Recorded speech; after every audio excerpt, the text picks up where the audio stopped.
I'm a very sentimental person. This has been a real deep podcast. I didn't mean it to be so. The deafest darling. That was not funny. Oh! It's the traditional hero arc. You want to see them struggle. There's no heroes here. No. Come on. No. And I still think to this day that they probably are still, thrusting around in the dark, so to speak. I think, no, don't.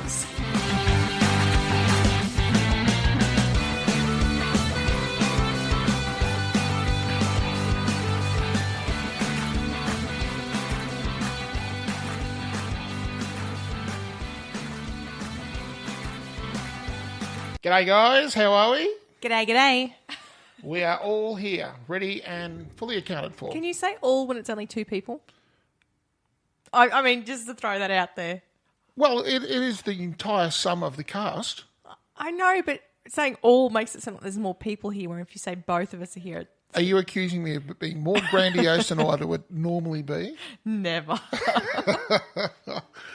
Boom. All right, how was your week?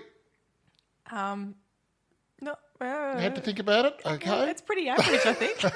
Nothing exciting, nothing terrible. You had an average week. Well, average. And there's nothing wrong with average. Isn't there? No, average is okay. It means nothing bad. Are you nothing good, but nothing bad. Thrusting out your hand towards mediocrity? I can achieve it. I know. Hey, at least I get like the whole, I did achieve it this week. I did average. Yay. Oh, well, you see, I'm not going to go down that because... Paul, how was your week? It was fucking fantastic. So why was your week better than my week, Paul? Well, I went down and saw The Dollop yesterday. I'm so jealous. Yes, I know. And now they're saying they're not being here for 2 years, but I'm thinking, well, hang on, would I have actually got there next year? Probably not. I went to see them live, and we sat there, and I sat next to a very smelly man.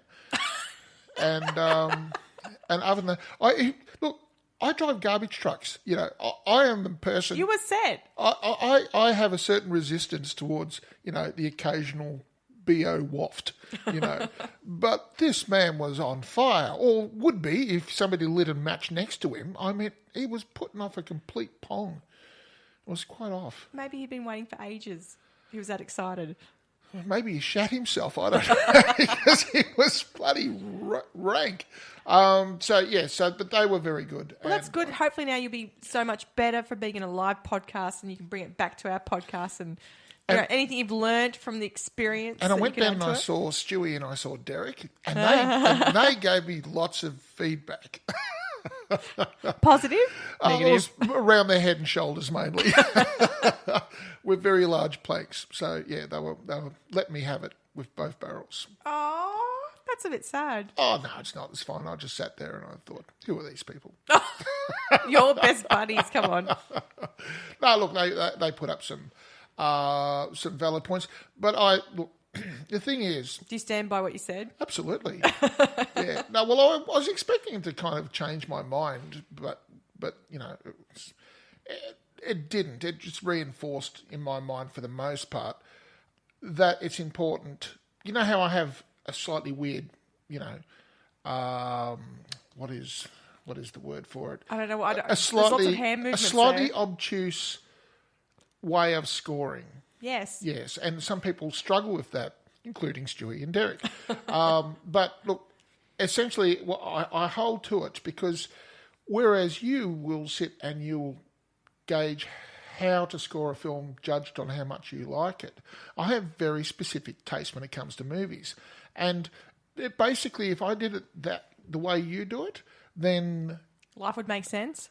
Well, no, because look, all I want to do is watch films about Stalingrad in the Eastern Front, so that they would get 9s and 10s for me, whereas everything else would be in the doldrums. Do you know what I mean? And so therefore, no, that's not a useful way of going about it for me and for other people. They don't get a good gauge of what the film is based on where I'm coming from, because I come from a very weird place. So I have to pull it apart a little bit and put myself to one side and then just look at the film itself and go, well, this is what I think the film is and this is what I think it's trying to do and whether or not it achieves it. And based on those merits, then I give it a score. Now, if I do enjoy it, extra, bonus. If it's got no Cary Grant in it, bonus. You know, It'd be interesting to see if people actually think my star ratings are better than yours. Is it more accurate for them? Look, I am sure that your star rating is far more organic. Oh, nice. I like that. There was one thing I had to say. Yes. Because you're talking about the movie Stewie put up, Sunshine. Remember how you said, oh, he just went in the sun? And I went, oh, no.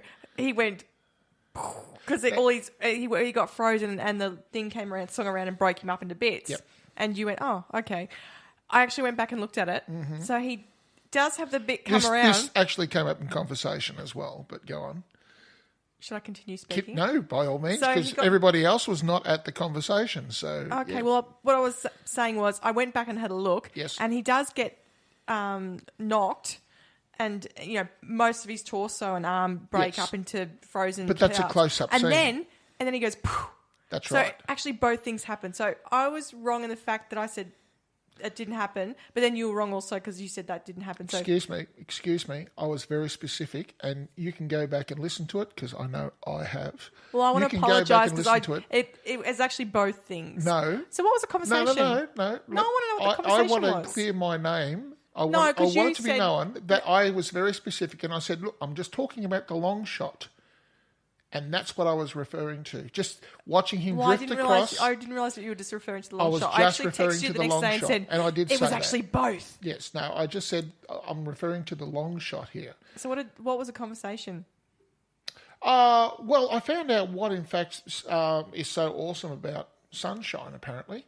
Oh, yes? Yes. Apparently, it has a banging music soundtrack to it. Now, you're a musician. What did you think of the soundtrack to it? I thought it linked in well with the movie in the fact that it didn't impact on me, and therefore, if it impacts, that means it's either A, really, really, really awesome, or B, really, really bad. Really, really, really, really bad. It's supposed to hold hands with a movie and emphasise certain emotional parts. Yep. So I didn't actually register. That's correct, and that's why I didn't mention it either, because I just thought I only mention it when it's like awesome, like the boat that rocked. Yes. Or terrible. Which I can't think of an example at this point in time. And look, when we come to films, it's like listening to a piece of music. What is good music for one person will not be necessarily good music for somebody else. For movies, it has to also have the extra burden of being applicable and carrying the emotional content of that scene. Would you agree with that? Yes, I do agree. And I concur. Yes, and I don't think it necessarily added or subtracted. So it did its job, just like the guy holding the boom mic. Nice. In space. Could you imagine the guy in space floating through space with this big long lead and a boom mic? Come back a bit.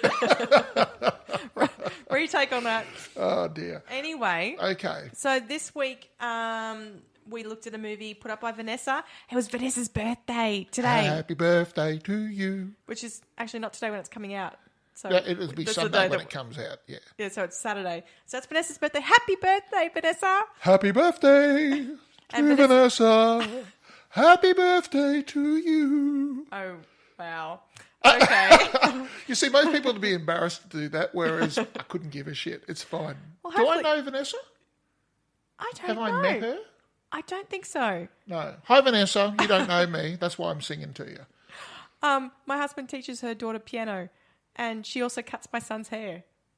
That's awesome. This is terrific radio. And her kids go to the same school as my kids. Yes.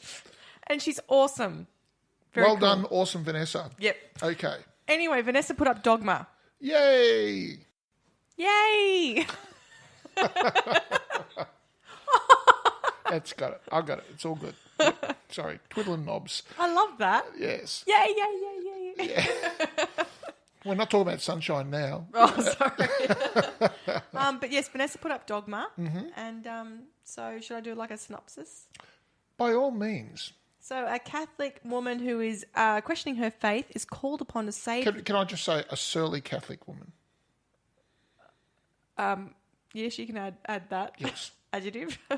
A Catholic woman who is questioning her faith is called upon to save the universe from non-existence caused by two fallen angels banned from heaven who discover a loophole to get back into paradise.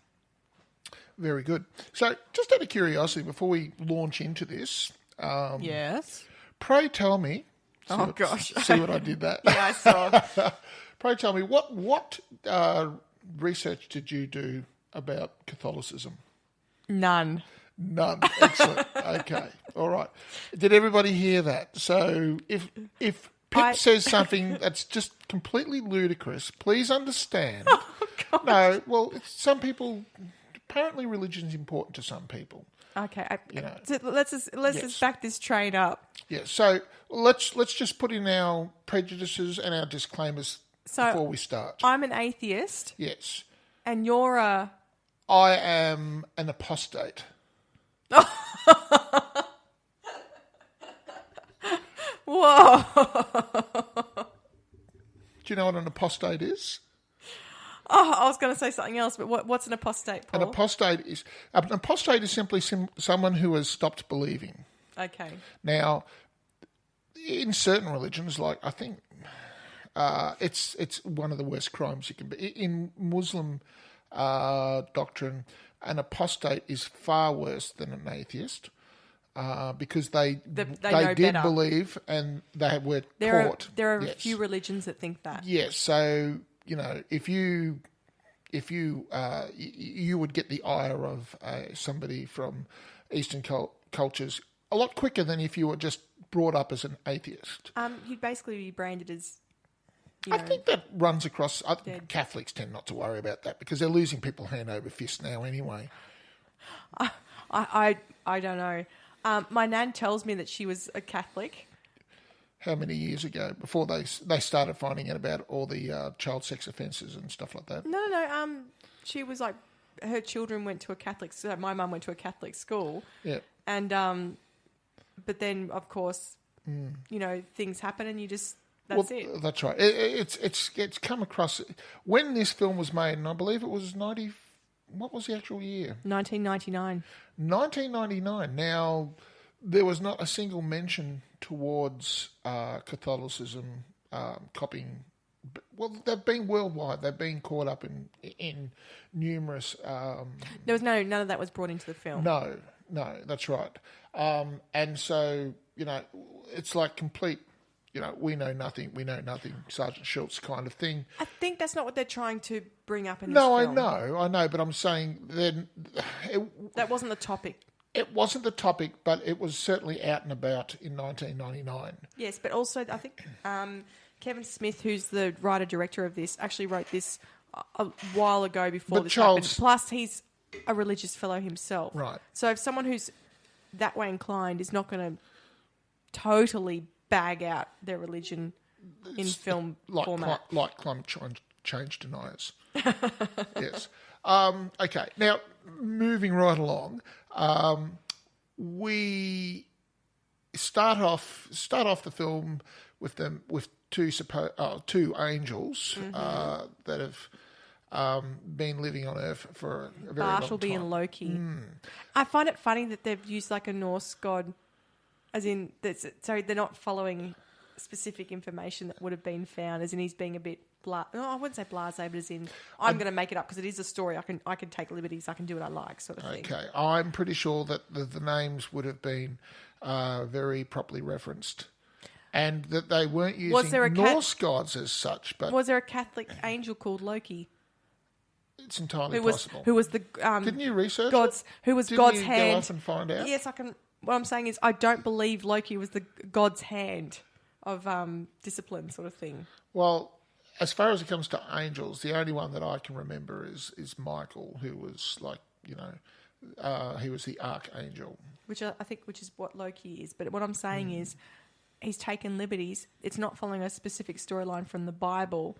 And therefore, he's changed it to suit himself, Kevin Smith. Yep. Now, I think by now, most of the religious people have stopped listening now, and they've all stormed off in offence. No, it's supposed to be a story. It's not. That's what I mean. He hasn't followed any Bible stories. No. He's and Kevin Smith is a religious fellow, so he's actually just gone. Well, this is just an idea, a story. What happens if something like this occurred? And